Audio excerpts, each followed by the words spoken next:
After the cowboy saved her, the widow asked, "Will you stay if I undress?" The wind had been restless since morning, moving across the dry plains like it was searching for something. The sky above the small frontier town looked pale and uneasy, and the air carried a strange weight. Clara Whitmore noticed it while standing near the wooden fence that surrounded her ranch. She had lived on this land for many years, long enough to understand when the weather was about to turn. Clara was 32, though the hard years had placed quiet lines around her eyes. 2 years had passed since her husband, Thomas, had fallen ill and never recovered. Since then, the ranch had become both her shelter and her burden. Every board in the barn, every post in the fence, reminded her of the life they once shared. Now she handled everything alone. That afternoon, she moved quickly across the yard, tying down loose ropes and checking the gate. The animals were restless. The horses stomped and snorted. The chickens huddled close together. Even the old windmill creaked louder than usual.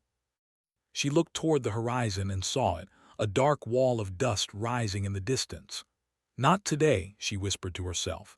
Storms were common in that part of the country, but dust storms were cruel. They didn't just bring wind, they brought chaos. Fences snapped. Roof tiles tore loose. Animals scattered. And if someone was caught outside, it could become dangerous within minutes. Clara tightened her shawl and hurried toward the far end of the property. One section of fencing had already been weak, and if it broke, the cattle would run straight into open land. She grabbed a coil of rope and pushed against the wind, which was already beginning to grow stronger. The sky darkened quickly. Dust swirled across the ground, stinging her eyes. She reached the fence and began tying it to a stronger post, her hands shaking as the wind pulled at her dress. The rope slipped once, then twice. Her hair whipped across her face, making it hard to see. The first strong blast of wind nearly knocked her backward. She steadied herself, gripping the wooden post. The cattle began to move nervously behind her. One loud crack sounded from somewhere near the barn. Her heart pounded. She tried again to secure the rope, but suddenly a piece of loose wood from a nearby stack lifted into the air and struck the fence beside her. The impact startled her, and she lost her balance, falling to her knees. Dust filled the air so thick she could barely breathe. For a moment, fear wrapped around her chest. There was no one nearby. The nearest neighbor lived miles away. If the fence broke completely, she would lose half her cattle. If something heavier flew toward her, she might not be able to stand again. She pushed herself up, determined not to give in. Thomas had always said she was stronger than she believed. She held onto those words now. Then through the roaring wind she heard something different, hoofbeats. At first she thought she imagined it. But the sound grew clearer, steady and fast. A dark figure appeared through the cloud of dust, riding hard toward the ranch. The rider moved with confidence, guiding the horse carefully through the chaos. As he drew closer, Clara saw he was a cowboy, hat pulled low, scarf covering his mouth against the dust. He reached her within seconds. Without wasting time, he jumped down from his horse and rushed to her side. "You need to step back from here," he shouted over the wind. Clara tried to respond, but another strong gust nearly knocked them both sideways. The stranger grabbed the loose section of fencing and pulled it down flat so it wouldn't snap and fly. His movements were quick and sure, like someone used to trouble. "Can you stand?" he asked. She nodded, though her legs felt weak. He helped her move toward a sturdier part of the yard. Then he tied the fence securely using his own rope, his hands working fast despite the storm. Dust covered his coat, and his hat nearly blew off twice, but he didn't stop. Another loud crash came from the direction of the barn. Clara's eyes widened. "The doors!" she cried. The cowboy didn't hesitate. He ran toward the barn, shielding his face with one arm. Clara followed as best as she could. The barn doors were swinging wildly, one hinge nearly torn loose. If they broke, the animals inside could panic and injure themselves. The stranger grabbed the door and forced it shut while Clara pushed from the other side. Together, they secured it with a heavy beam. For several long minutes the storm raged around them. The wind screamed across the plains, lifting dust into thick clouds. But slowly, almost as quickly as it had arrived, the storm began to weaken. The air settled. The sky brightened slightly. Clara leaned against the barn wall, breathing hard. Her hands trembled, not just from effort but from the fear that had gripped her earlier. The cowboy stepped back, removing the scarf from his face. He looked to be in his early 30s, with sun-browned skin and steady eyes. There was nothing dramatic about him, just a calm strength. "You're safe now," he said simply. She looked around at the ranch. Some damage was clear. A section of fencing had collapsed. A few roof shingles lay scattered, but it could have been worse, much worse. "Thank you," she said quietly. He nodded once. "I was riding toward town when I saw the storm rolling in. Then I saw you out here alone." The word alone seemed to hang in the air between them. Clara straightened her shoulders. "I manage." "I can see that," he replied, not unkindly. They stood in silence for a moment, listening to the fading wind. The animals were calmer now. The worst had passed. He glanced toward the broken fence. "That'll need fixing before nightfall." She followed his gaze. The thought of doing it alone after everything felt overwhelming. But before she could say anything, he added, "I can help if you'd like." Clara hesitated. She had learned to be careful. Life had taught her that help often came with conditions. But this man had already risked himself without asking for anything. "You don't have to," she said. "I know," he answered. Something in his tone, steady and simple, made her believe him. She gave a small nod. "All right." They worked side by side for the rest of the afternoon. He introduced himself as Daniel Hayes, a traveler, he said. He moved from ranch to ranch, taking short jobs, never staying long in one place. As he repaired the fence properly this time, Clara noticed the way he handled tools with care. Not rushed, not careless, just focused. "You've done this before," she said. "Most of my life," he replied. When the last post was secured and the cattle safely enclosed, the sun began to lower behind the plains, painting the sky with soft orange light. The storm felt like a distant memory now. Clara wiped her hands on her apron. Exhaustion settled into her bones, but beneath it was something else, relief. Daniel picked up his rope and stepped back toward his horse. "Looks like everything's steady again." She looked at the ranch, then at him. For 2 years, every storm had been hers alone to face. Every broken board, every frightened animal, every long night. She had grown used to silence. But today, in the middle of chaos, someone had appeared. "Would you like some water before you head to town?" she asked. It was a small offer, simple, careful. Daniel gave a slight smile. "I'd appreciate that." As they walked toward the house together, Clara felt something unfamiliar stir in her chest. Not excitement, not fear. Just the quiet awareness that, for the first time in a long while, she did not feel completely alone on her own land. And though she didn't know it yet, the storm that had threatened to tear her ranch apart had also carried something unexpected to her doorstep. Not just a stranger, but a turning point. The evening air felt calmer after the storm, but the ranch still carried signs of damage. Loose boards leaned against the barn. Dust covered the porch steps. The fence at the far end stood upright again, but only because Daniel had secured it tightly before the sun went down. Clara filled a metal cup with cool water from the pump and handed it to him. He removed his hat and wiped his forehead before drinking. The simple act felt strangely personal to her. For years she had poured water only for herself. "You can rest a moment," she said quietly. "You've done enough for one day." Daniel shook his head slightly. "Storms don't wait for people to rest. Best to finish what we can before dark." He wasn't wrong. Clara knew that. If another strong wind came during the night, the weak parts would fail first. She studied him for a second. Most men who passed through town looked tired in a different way. They carried impatience, always thinking about the next place. but Daniel didn't seem rushed. He moved with purpose but not restlessness. "You heading into town tonight?" she asked. "I was," he replied. "Heard there might be work at one of the larger ranches north of here." Clara looked down at her hands. She knew the larger ranches. They hired quickly and let men go just as fast. Work there was heavy and loyalty was rare. "You could find work here," she said before she could stop herself. The words surprised her. Daniel raised his eyes to meet hers. "Here," she nodded slowly. "The fence on the east side needs replacing. The windmill sticks some mornings, and the barn roof could use proper repair, not just patchwork." She paused, then added carefully, "I can pay fair wages." Daniel leaned one shoulder against the porch post. "I don't doubt that, but I don't usually stay long in one place." There it was, the truth she had expected. Clara forced a small smile. "I understand."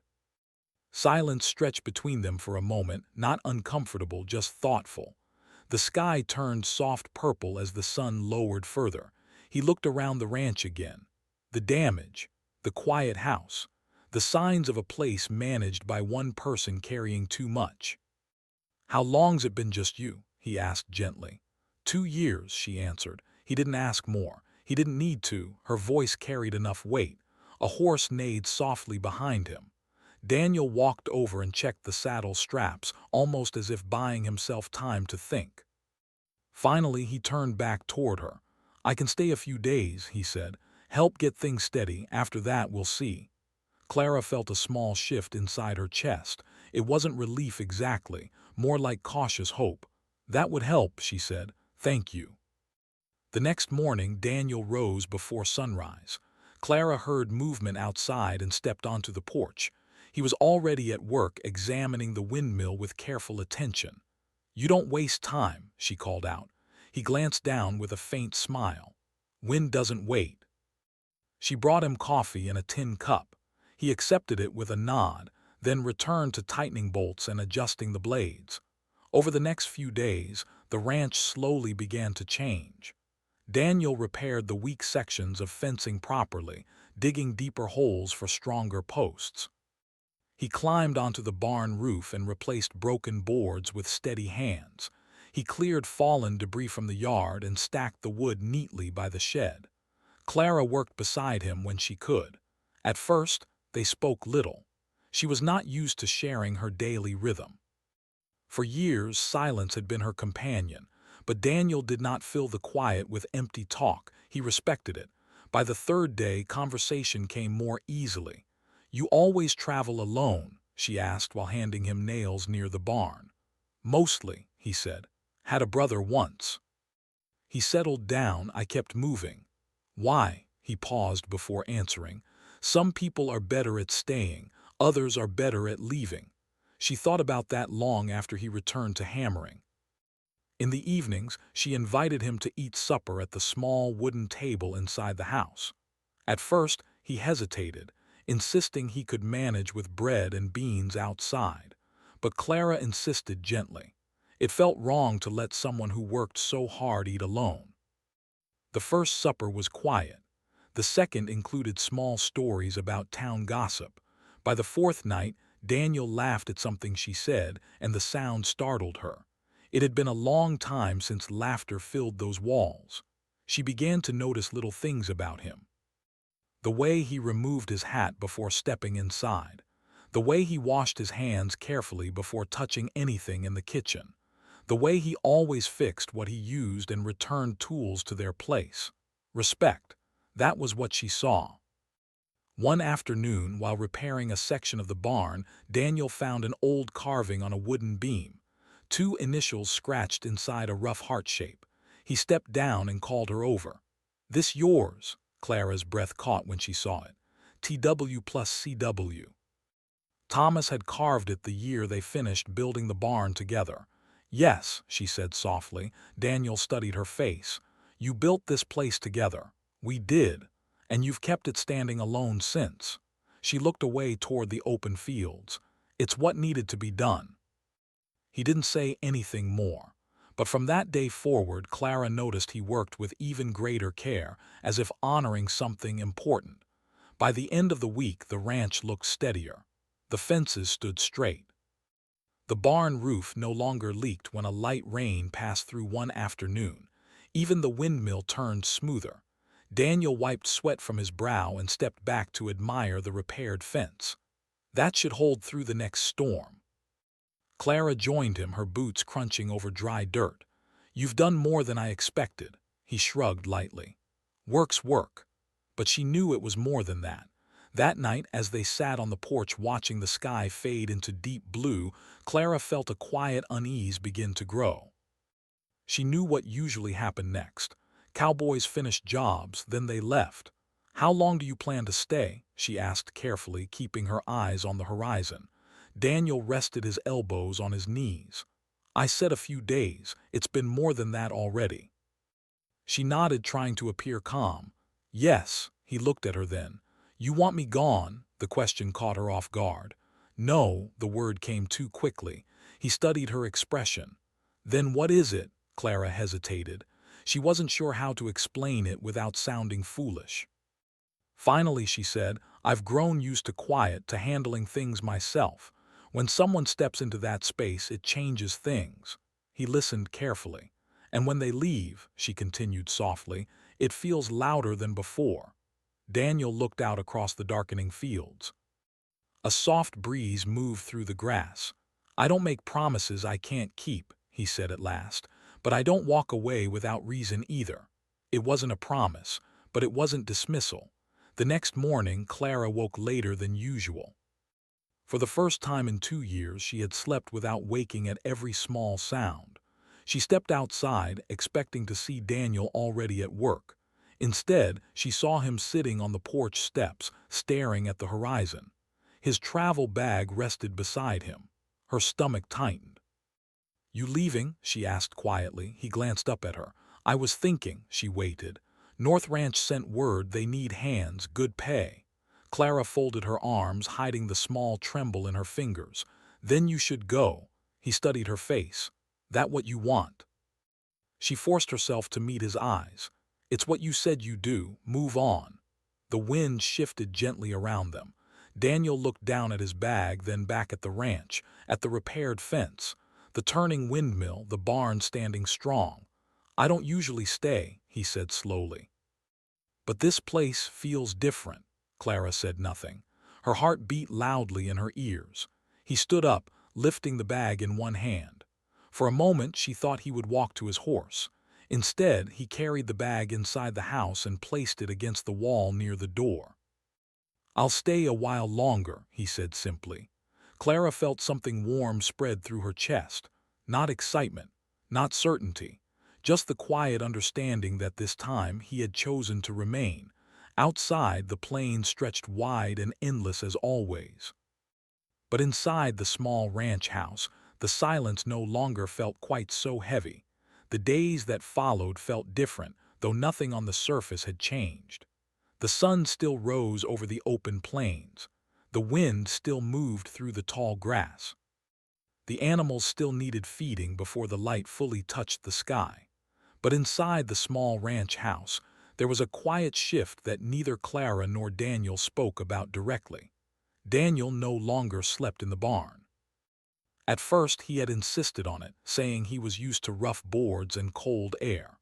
But one evening, after a long day of repairing the back gate, Clara had paused near the doorway and said softly, "There's an extra room inside.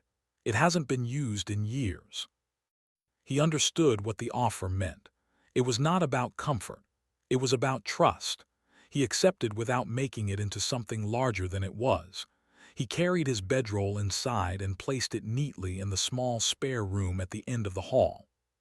Clara noticed he did not wander through the house or examine things that were not his.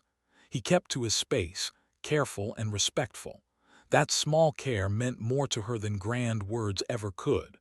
One evening after supper, they remained at the table longer than usual. A lantern burned low between them, casting soft shadows on the wooden walls. Outside, the night felt calm. No storms threatened the horizon. No harsh winds pressed against the windows. Daniel leaned back slightly in his chair. "You ever think about leaving this place?" he asked.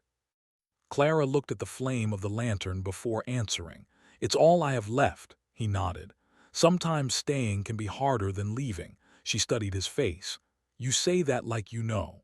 A faint smile touched his lips, but it didn't fully reach his eyes. I've left more places than I can count. It gets easier, too easy. She folded her hands in her lap. Then why stay here? The question was simple, but it carried weight. Daniel did not answer right away. He looked around the room, the worn wooden floor, the small shelf near the window, the old clock ticking steadily on the wall. It feels steady, he said at last. Not perfect, not easy, just steady. Clara felt her chest tighten slightly. For years she had feared her life was too plain, too quiet for anyone to choose willingly. Yet here he was, choosing it. Later that night, she stood near her bedroom window, looking out at the moonlit yard. A strange nervousness moved through her. She was not used to someone sleeping under the same roof. Every small sound felt amplified. She stepped into the hallway and paused outside the spare room. The door was slightly open. She could see Daniel sitting on the edge of his bedroll, polishing a small pocket knife with slow, careful movements. He sensed her presence and looked up. Everything all right, she nodded, though her voice felt tight. Yes, I just wanted to say thank you. For what? For staying. The words hung between them. He set the knife aside. I told you, I don't make promises I can't keep, but I don't leave without reason either. Clara hesitated. Her heart pounded harder than it had during the storm days ago. She stepped a little closer to the doorway. For a long time, she began softly, I had to be strong every hour of the day. There wasn't room to be afraid or tired. Daniel listened without interrupting. I don't know how to let someone see that part of me, she continued. His voice was calm. You don't have to all at once, she swallowed. Then, almost without planning it, the question slipped out. If I stopped being strong for a moment, would you still stay? He understood the meaning beneath her words. It was not about weakness. It was about trust, about allowing someone to see the grief she carried quietly for 2 years. He stood slowly, not moving closer, not reaching for her, simply standing steady. You don't have to prove anything to me, he said. I'm here because I want to be. Not because you have to offer something. The tightness in her chest loosened slightly. She gave a small nod and stepped back into the hallway. For the first time in years, she felt that maybe she did not have to hold herself together every second of every day. The following weeks deepened that quiet understanding. Clara began sharing stories about Thomas, not just the happy memories but the hard days too. The time crops failed, the winter when supplies ran low, the fear she felt the night he grew too weak to stand.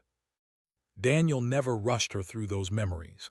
He listened carefully, sometimes asking small questions, sometimes simply sitting beside her on the porch in silence. In return, he began to share pieces of his own life. A childhood spent moving from place to place. A father who believed that settling down meant giving up freedom. A brother who had chosen a different path and built a home far from him. I never thought I was meant for staying, he admitted one evening as they watched the windmill turn smoothly against the sunset. I figured I was better at moving on. And now, Clara asked, he glanced at her, now I'm not so sure. Their bond did not grow through dramatic moments. It grew through small, steady ones, fixing a loose hinge together, sharing morning coffee before sunrise, walking the fence line side by side without needing to speak. But not everyone in town saw it kindly. One afternoon, Clara rode into town for supplies. At the general store, she overheard two women whispering near the counter. He won't stay, one said quietly. Men like that never do. Clara pretended not to hear, but the words followed her home like a shadow. That evening she felt herself pulling back slightly. She spoke less at supper. She kept her distance while he repaired a tool near the barn. Daniel noticed. You're quieter than usual, he said gently. It's nothing, she replied quickly. He studied her for a moment. Doesn't feel like nothing. She set down the basket she was carrying. People talk. They always do. They say you'll leave. He did not look surprised. Maybe I used to, the answer unsettled her. And now, Daniel wiped his hands on a cloth and stepped closer, though he kept respectful space between them. Clara, I can't change what I was before, but I can decide what I am now. She searched his face for hesitation. She found none. Still, fear has a quiet way of planting doubt. That night, she lay awake listening to the wind brush softly against the house. She realized something important. She was no longer afraid of storms. She was afraid of losing what had begun to grow. The next morning, she woke before dawn and stepped onto the porch. The sky was still gray with early light.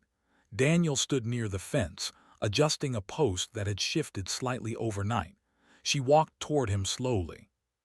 "You know," she began, "this ranch survived storms long before you came." He glanced at her, unsure where she was going.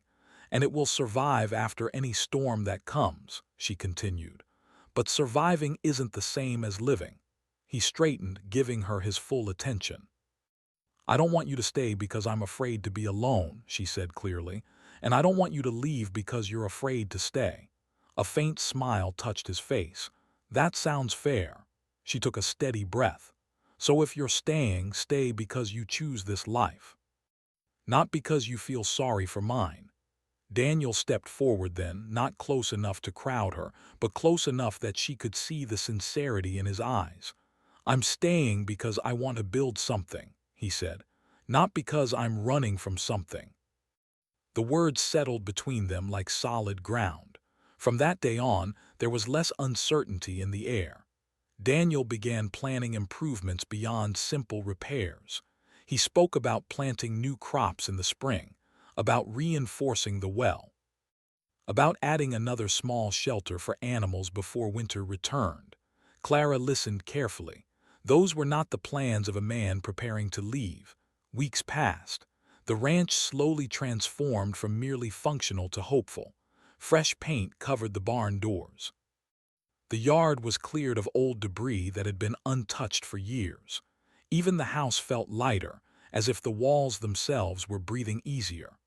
One evening, as they stood together watching the sunset, Clara realized something quiet but powerful.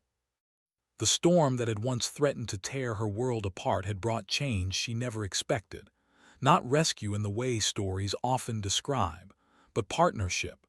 Daniel placed his worn travel bag on the porch beside the door. It had remained packed for weeks, untouched. He looked at it, then at her. "I suppose I won't be needing that for a while," he said. Clara followed his gaze. "You could unpack it." He nodded once. And when he carried the bag inside and began placing his few belongings into the small dresser in the spare room, it felt like more than just a simple act. It felt like a decision. Outside, the plains remained wide and uncertain, as they always had been. But inside the ranch house, something steady had taken root, not built from fear, not built from pressure. Winter came slowly that year, almost gently, as if the land itself wanted to give the ranch time to prepare. The mornings turned colder first. Frost covered the fence posts, and the grass cracked softly beneath careful footsteps. The windmill creaked in a lower, slower rhythm. Clara stood on the porch one early morning, wrapping her shawl tighter around her shoulders. Smoke rose from the chimney in a thin gray line. Inside, she could hear the quiet sound of movement, boots on wooden floorboards, the clink of a cup being set on the table. Daniel had been living there for months now, not as a visitor, not as hired help, but as someone who belonged. The ranch looked different from the day of the storm. The fences stood stronger than ever. The barn doors closed tightly against the cold. A new storage shed stood near the back of the property, built from extra wood Daniel had carefully saved and shaped over time. More than the buildings had changed. Clara no longer moved through her days with the same heavy silence. She still worked hard. She still rose before sunrise. But now there was conversation over breakfast, shared plans in the evening, small jokes exchanged while feeding the horses. It was not loud happiness. It was steady. One afternoon, while checking supplies in the shed, Clara found Daniel examining a small wooden box. It had belonged to Thomas. She had kept it stored away for years, unable to look at it without feeling a sharp ache. Daniel glanced up when he noticed her. "I was looking for spare nails," he said gently. "Didn't mean to open this." She stepped closer and saw the contents: old receipts, a small photograph, a folded piece of paper with Thomas's handwriting. For a moment the old grief rose inside her. It had not disappeared.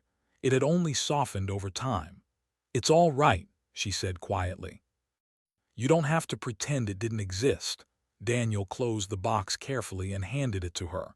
"I wouldn't." She looked at him closely. "Some men would." "I'm not trying to replace what was here before," he said. "I'm just trying to be part of what is here now." The words settled deep inside her. That night after supper, they sat by the small fireplace in the living room. Snow had begun to fall lightly outside, covering the ground in soft white layers. The world felt hushed. Clara held the old photograph in her hands. It showed her and Thomas standing in front of the barn many years ago, smiling at something beyond the camera. "I used to think," she said slowly, "that loving someone once meant I could never open that space again." Daniel listened without interrupting. "It felt wrong," she continued, "like I would be forgetting him." "You haven't forgotten," Daniel said gently. "You've just kept living." She looked at him, her eyes reflecting the firelight. "And if living means loving again," he held her gaze steadily, "then it means your heart was stronger than you thought." The room fell quiet again, but it was not an empty quiet. It was full of understanding. Over the next few weeks, winter tightened its grip. Heavy snow fell one night, blocking the path to town. Clara and Daniel worked together to clear it, laughing when Daniel slipped once on the icy ground and nearly fell. The sound of their laughter echoed across the white fields. In those small moments, Clara realized something important.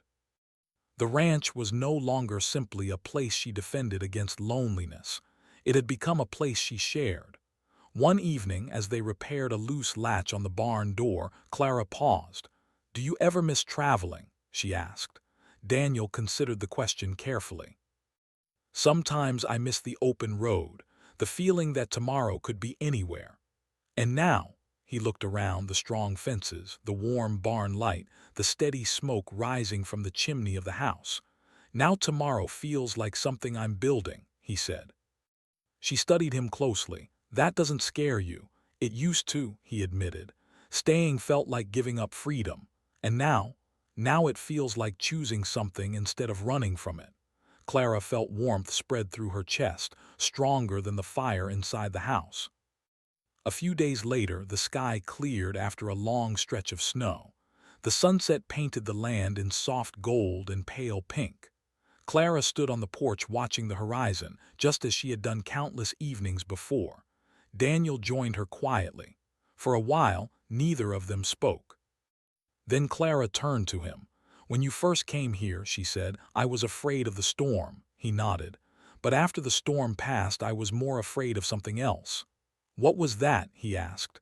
She looked at him directly. "That you would leave."